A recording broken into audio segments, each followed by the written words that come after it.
परवर्ती भित्ति चित्रण परंपराएं। अजंता के बाद भी चित्रकला के बहुत कम पुरास्थल बचे हैं जो चित्रकला की परंपरा के पुनर्निर्माण के लिए बहुमूल्य साक्ष्य प्रस्तुत करते हैं।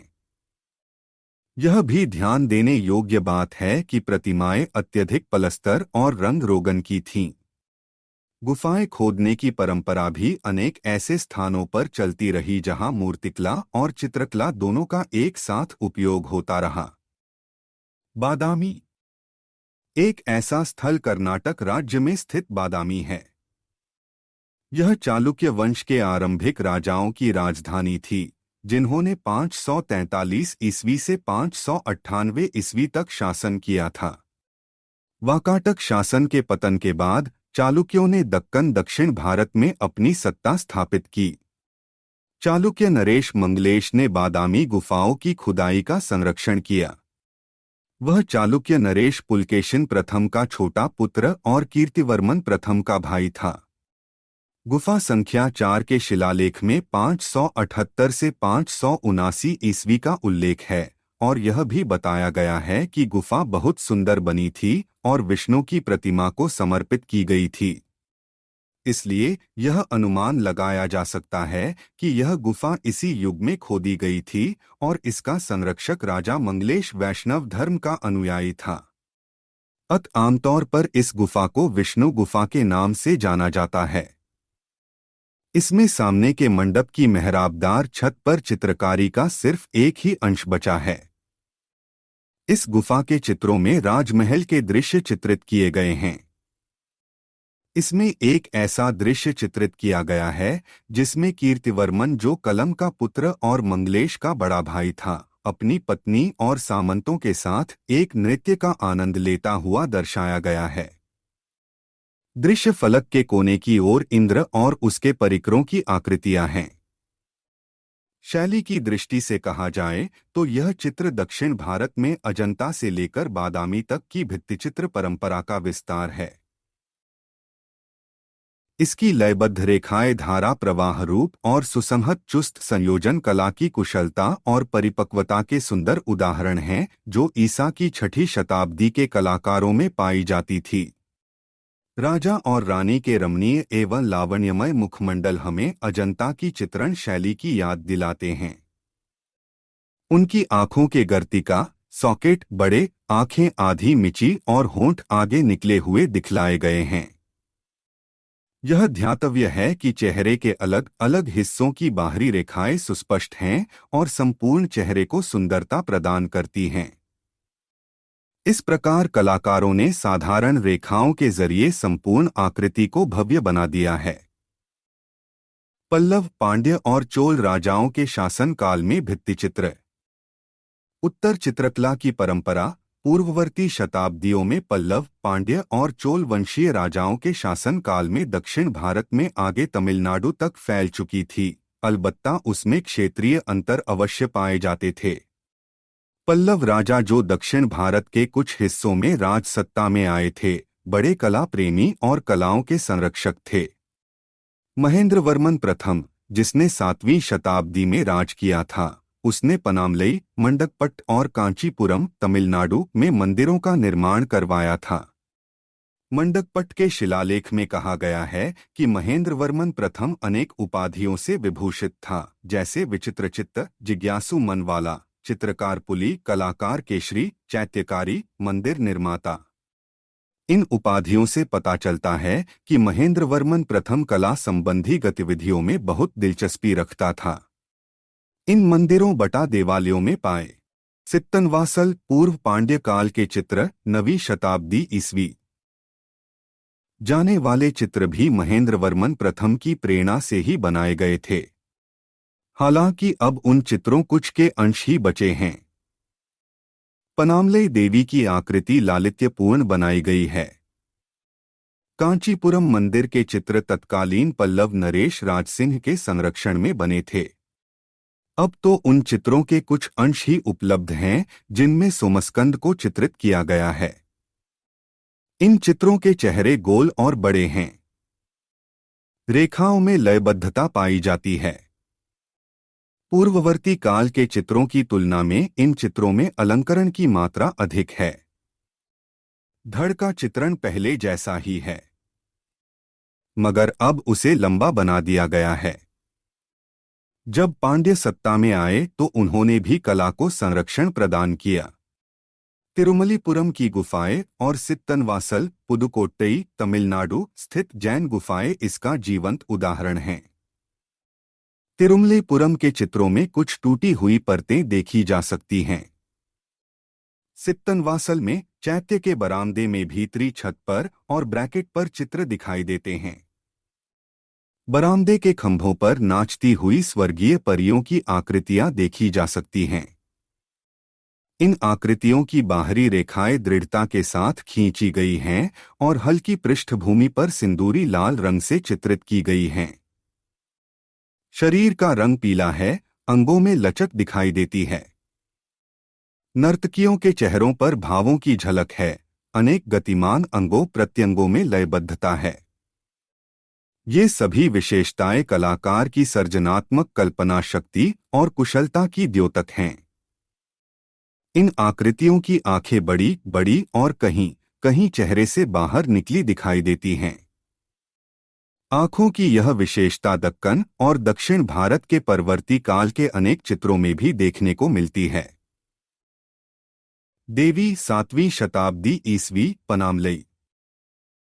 देवालय बनाने और उन्हें उत्कीर्णित आकृतियों तथा चित्रों से सजाने संवारने की परंपरा चोल नरेशों के शासन काल में भी जारी रही, जिन्होंने 9वीं से 13वीं शताब्दी तक इस प्रदेश पर शासन किया था। लेकिन 11वीं शताब्दी में जब चोल राजा अपनी शक्ति के चरम शिखर पर पहुंचे तो चोल कला और स्थापत्य कला, वास्तुकला के सर्वोत्कृष्ट नमूने प्रकट होने लगे। तमिलनाडु में तंजावुर, गंगैकोंड-चोलपुरम और दारासुरम के मंदिर क्रमशः राजराज चोल, उसके पुत्र राजेंद्र चोल और राजराज चोल द्वितीय के शासन काल में बने। वैसे तो नर्तनमलई में चोल काल के चित्र देखने को मिलते हैं, पर सबसे अधिक महत्वपूर्ण चित्र बृहदेश्वर मंदिर, तंजावुर में पाए जाते हैं। ये चित्र देवालय के संकीर्ण परिक्रमा पथ की दीवारों पर चित्रित किए गए हैं। इन्हें खोजने पर पाया गया कि वहां चित्रकारी की 2 परतें थीं। ऊपरी परत 16वीं शताब्दी में नायक शासकों के काल में चित्रित की गई थी। जब इन चित्रों की सतह को साफ किया गया तो चोलकालीन महान परंपरा के नमूने सामने आ गए। इन चित्रों में भगवान शिव के अनेक आख्यानों और रूपों, जैसे कैलाशवासी शिव, त्रिपुरांतक शिव, नटराज शिव को और साथ ही संरक्षक राजराज कुरुवर तथा नृत्यांगनाओं आदि के चित्रों को भी दर्शाया गया है। चोल और परामर्शदाता विजयनगर के भित्तिचित्र बृहदेश्वर मंदिर के चित्रों में कलाकारों की शैलीगत परिपक्वता दृष्टिगोचर होती है, जिसका विकास कई वर्षों के अभ्यास के बाद हुआ था। इनमें लहरिएदार सुंदर रेखाओं का प्रवाह, आकृतियों में हाव भाव और अंगों प्रत्यंगों की लचक देखते ही बनती है। उनमें एक ओर चोलकालीन कलाकारों की परिपक्वता एवं पूर्णता प्रदर्शित होती है, तो दूसरी ओर संक्रमण के दौर की शुरुआत होने का पता चलता है। तीसरी शताब्दी में चोल वंश के पतन के बाद विजयनगर के राजवंश 14वीं से 16वीं शताब्दी ने अपना आधिपत्य जमा लिया और हम्पी से त्रिची तक के समस्त क्षेत्र को अपने नियंत्रण में ले लिया और हम्पी को अपने दक्षिणामूर्ति विजयनगर लेपाक्षी राज्य की राजधानी बनाया। अनेक मंदिरों में उस काल के अनेक चित्र आज भी मौजूद हैं। त्रिची के पास तिरुपराकुंद्रम, तमिलनाडु में पाए गए चित्र जो 14वीं शताब्दी में बनाए गए थे, विजयनगर शैली के आरंभिक चरण के नमूने हैं। हम्पी में विरूपाक्ष मंदिर में मंडप की भीतरी छत पर अनेक चित्र बने हुए हैं जो उस वंश के इतिहास की घटनाओं तथा रामायण और महाभारत के प्रसंगों को दर्शाते हैं। अनेक महत्वपूर्ण चित्र फलकों में से एक चित्र में बुक्काराय के आध्यात्मिक गुरु विद्यारण्य को एक पालकी में बैठाकर एक शोभा यात्रा में ले जाया जा रहा है। साथ ही विष्णु के अवतारों को भी चित्रित किया गया है। चित्रों में आकृतियों के पार्श्व चित्र और चेहरे दिखाए गए हैं। आकृतियों की आंखें बड़ी बड़ी और कमर पतली दिखाई गई है। आधुनिक आंध्र प्रदेश में हिंदूपुर के पास लेपाक्षी में वहां के शिव मंदिर की दीवारों पर विजयनगरीय चित्रकला के शानदार नमूने देखने को मिलते हैं। विकास आयामों परंपरा का पालन करते हुए विजयनगर के चित्रकारों ने एक चित्रात्मक भाषा का किया, जिसमें चेहरों को पार्श्वचित्र के रूप में और आकृतियों तथा वस्तुओं को दो में दिखाया गया है। रेखाएं निश्चल लेकिन सरल दिखाई गई है और संयोजन सरल रेखीय उपखंडों में प्रकट होता है। पूर्ववर्ती शताब्दियों की इन शैलीगत परिपाटियों को दक्षिण भारत में विभिन्न केंद्रों के कलाकारों द्वारा अपना लिया गया था, जैसा कि नायक काल चित्रों में देखने को मिलता है। 17वीं और 18वीं शताब्दी के नायककालीन चित्र तिरुपराकुंद्रम, श्रीरंगम, तिरुवरूर में देखे जा सकते हैं। तिरुपराकुंद्रम में दो अलग अलग कालों यानी 14वीं शताब्दी और 17वीं शताब्दी के चित्र पाए जाते हैं। आरंभिक चित्रों में वर्धमान महावीर के जीवन के संदर्भ का चित्रण किया गया है। नायककालीन चित्रों में महाभारत और रामायण के प्रसंग और कृष्णलीला के दृश्य भी चित्रित किए गए हैं। तिरुवरूर में एक चित्रफलक में मुचुकुंद की कथा चित्रित की गई है। पार्वती एवं उनकी सहायिकाएं, वीरभद्र मंदिर, लेपाक्षी। चिदंबरम, तमिलनाडु में अनेक चित्रफलकों में शिव और विष्णु से संबंधित कथाएं चित्रित हैं। शिव को भिक्षाटन मूर्ति और विष्णु को मोहिनी रूप आदि में चित्रित किया गया है। तमिलनाडु के अर्काट जिले में चेंगम स्थल पर स्थित श्री कृष्ण मंदिर में 60 ऐसे चित्रफलक हैं जिनमें कथाओं का चित्रण किया गया है। ये चित्र नायक चित्रकला के परवर्ती चरण के नमूने हैं। उपर्युक्त उदाहरणों से ऐसा प्रतीत होता है कि नायक शैली के चित्र बहुत कुछ विजयनगर शैली के ही विस्तृत रूप हैं। अलबत्ता उनमें कुछ क्षेत्रीय परिवर्तन कर दिए गए हैं। आकृतियों के पार्श्व चित्र अधिकतर समतल पृष्ठभूमि पर दर्शाए गए हैं। यहाँ की पुरुष आकृतियों की कमर पतली दिखाई गई है, जबकि विजयनगर शैली में उनके पेट भारी या बाहर निकले हुए दिखाए गए हैं। कलाकारों ने पूर्ववर्ती शताब्दियों की तरह परंपराओं का पालन करते हुए चित्रों में गति भरने का प्रयत्न किया है और चित्रों के अंतराल को भी गतिशील बनाने की कोशिश की है। तिरुवलंजुली, तमिलनाडु में नटराज का चित्र इस बात का अच्छा उदाहरण है। केरल के भित्तिचित्र। केरल के चित्रकारों ने 16वीं से 18वीं शताब्दी के दौरान स्वयं अपनी ही एक चित्रात्मक भाषा तथा तकनीक का विकास कर लिया था। अलबत्ता उन्होंने अपनी शैली में नायक और विजयनगर शैली के कुछ तत्वों को आवश्यक सोच समझकर अपना लिया था। इन कलाकारों ने कथकली, कलम एजुथु, केरल में अनुष्ठान इत्यादि के समय भूमि पर की जाने वाली चित्रकारी जैसी समकालीन परंपराओं से प्रभावित होकर एक ऐसी भाषा विकसित कर ली जिसमें कंपनशील और चमकदार रंगों का प्रयोग होता था और मानव आकृतियों को त्रिआयामी रूप में प्रस्तुत किया जा सकता था।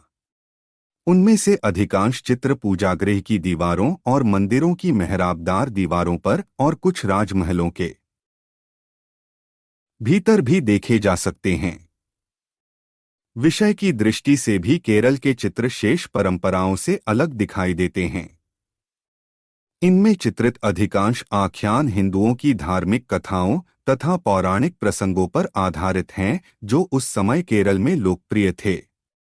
ऐसा भी प्रतीत होता है कि कलाकारों ने अपने चित्रण के विषय के लिए रामायण और महाभारत के स्थानीय रूपांतर और मौखिक परंपराओं को आधार बनाया था। केरल के भित्तिचित्र 60 से भी अधिक स्थलों पर पाए गए हैं, जिनमें ये 3 महल भी शामिल हैं: कोची का डच महल, कायमकुलम का कृष्णापुरम महल और पद्मनाभपुरम महल। जिन स्थलों पर केरल के भित्ति चित्रण परंपरा की परिपक्व अवस्था दृष्टिगोचर होती है, वे हैं पुंडरीकपुरम का कृष्ण मंदिर, पनायनकावु, तिरुकोडिथानम, त्रिपरियार का श्रीराम मंदिर और त्रिसूर का वडक्कुनाथन मंदिर। आज भी देश के विभिन्न भागों में ग्रामीण अंचल के घरों और हवेलियों के बाहर की दीवारों पर भित्तिचित्र बने हुए देखे जा सकते हैं। इन्हें प्राय विधि विधान अथवा त्योहारों पर महिलाओं द्वारा बनाया जाता है या दीवारों को साफ कर महज उनकी सजावट हेतु। भित्ति चित्रों के कुछ परंपरागत उदाहरण हैं। राजस्थान और गुजरात के कुछ भागों में प्रचलित पिठोरो, उत्तर बिहार के मिथिला क्षेत्र में मिथिला भित्तिचित्र, महाराष्ट्र में वर्ली अथवा ओडिशा या बंगाल, मध्य प्रदेश या छत्तीसगढ़ के किसी भी गांव में दीवारों की साधारण सजावट।